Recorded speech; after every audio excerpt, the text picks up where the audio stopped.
Okay, now going on with our painting process, let us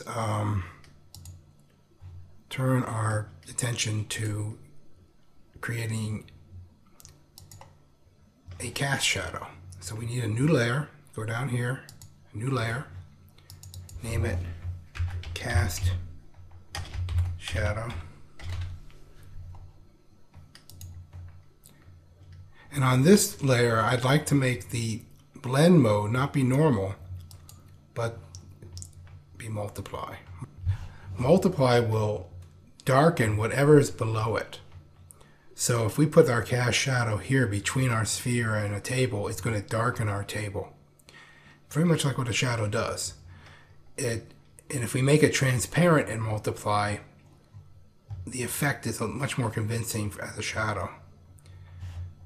So I'm going to take the elliptical marquee tool and I'm going to set the feather. Up here in the left corner is a control called feather. We'll have to experiment how much to do.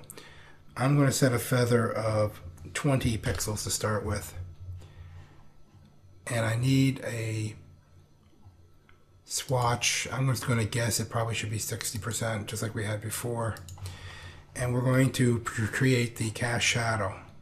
Now, if we remember, the light's coming from this direction, so the start of the shadow is here, and depending on how the light is actually shaped, we can make it go out to here. So it's going to be in this area. So first of all, and if you don't get it perfectly right, there are things we can do to fix it. So we're going to make a selection like this, maybe a little smaller. And we have to judge this ellipse by eye. So now we can take our bucket tool, make sure that we're on the correct layer, and paint this in. I think my edge is sufficiently soft. We could go with a little softer maybe. So let me undo that and set the elliptical marquee again and make it more like 30 pixels in the feather. Again, pull your ellipse out. Try to get it in the right position. Cast shadow. Use the bucket. We have 60% gray. Put it on top. Okay, Control D eliminates the marquee. Now this ellipse that we have should go back in space a little bit. It should be tilted counterclockwise a little. So I'm going to use Control T, which is the transform. I'm going to put this marker over on the left edge here. That's where it'll rotate. So now I'm going to rotate my shadow a little bit that way. I may also want to bring it down. I'm going to use the shift key and the arrows on my keyboard to pull it down just a little bit. Maybe one more, maybe not. Something like that. I also think it looks a little bit small. So I'm going to expand it by pulling the edges up. And when you're satisfied with its shape, you can hit enter. Now we have our cast shadow. The next thing I probably want to do is go back to our background layer, which is behind everything, and create a gradation. Generally speaking, you don't want to leave any really flat planes. They can disrupt the illusion of three-dimensional space.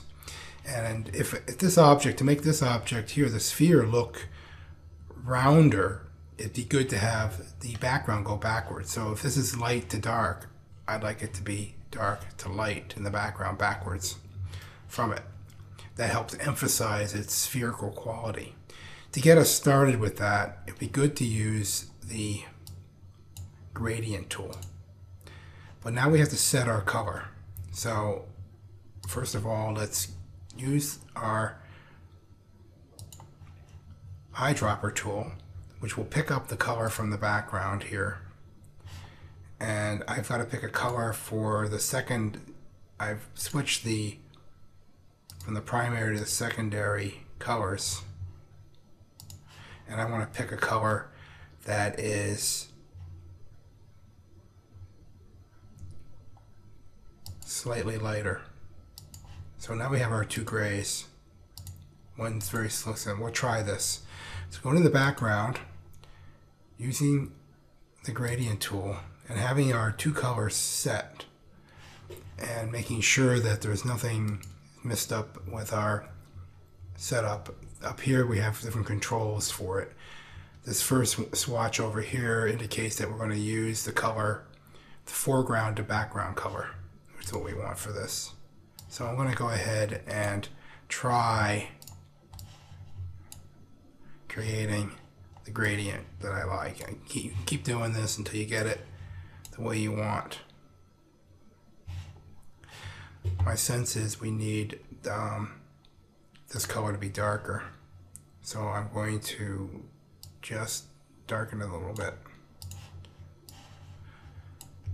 If you want to get a good impression of what's going on, you want to squint your eyes and see if you can make part of the sphere disappear into the background. Right now, it's disappearing right here. One of the tricks to making paintings look three-dimensional is to have an area that is a lost edge. So the edge comes up and it disappears because there's no contrast. It has the same value in this area. I think I would have a better time if it was a little bit darker here so that the lost edge will be longer. So I'm going to get my lighter tone and make it darker too. I'm switching again. I'm going to make both of these colors a little darker just to get my background the way I want it.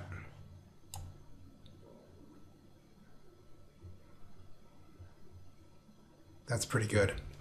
Okay, now we need a gradient for the table. So go to the table layer, and now we want to lock transparency because it doesn't, we want to make sure we don't paint on the background. And again, we're going to pick the colors, and we can either go here and get our eyedropper, or we can just use the Alt key and it switches over to it. When you use the Alt key with various tools here, it will make the color picker come up. So we're going to pick this color here, which is our starting point. That's our lightest tone. I'd like to look back at the one we did before and show you what we're looking for. We have a light to dark gradient, and that helps make the plane go backwards in space. So we want to start with our lightest tone in the beginning, and the tone back here should just be darker, but not that much darker, a little bit darker. Okay, so now I'm going to use my gradient to create a gradient on the back plane. Oops. Okay. See, I forgot to make the lock transparency. And now we got it. Made it backwards. Control Z. The gradient tool is going to work in the order that the primary and secondary color, the foreground color, background color are. So I might switch those, and now I can go from the foreground to the background. Oops. Let's lock this layer. This is the end of the lesson.